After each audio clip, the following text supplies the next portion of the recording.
शिवदेश शिवसंदेश आपलं मराठी बातमीचं माहेरघर। जगी ऐसा बाप व्हावा ज्याचा वंश मुक्तीस जावा, पोटा येता हरपले पाप ज्ञान देव माय बाप। मुळी बाप होता ज्ञानी तरी आम्ही लागलो ध्यानी, तुका म्हणे मी पोटीचे बाळ माझे पूर्वा ब्रह्माची आळ। वा, इथे तुकाराम महाराजांनी फार सुंदर वर्णन केलेलं आहे।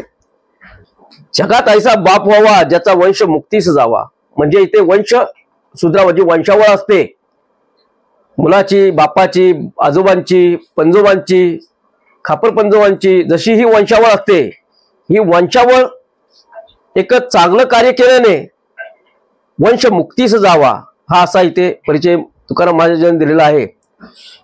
पोटा येता हरपले पाप ज्ञान देव माये बाप। पहा, काही पाप मनामध्ये आली तर ती पाप ज्ञानदेवांच्या आशीर्वादाने ती पाप कमी व्हावी, हा इथे सुंदर वर्णन याच्यामध्ये केलेलं आहे। मुळी बाप होता ज्ञानी तरी आम्ही लागलो ध्यानी, तुका म्हणे मी पोटीचे बाळ माझं पुरवावी ब्रह्माची बाळ। जे तुकाराम महाराज म्हणतात काय, आमचा बाप ज्ञानी आहे तरी आम्ही ध्यानाला लागलोय, कारण आम्हाला देवाची भक्ती करायची आहे चिरंतन, आणि हीच आमची ब्रह्माची आळ आहे, ही आमची विनवणी आहे, ही मागणी आहे, ही आमची आळ पुरवावी।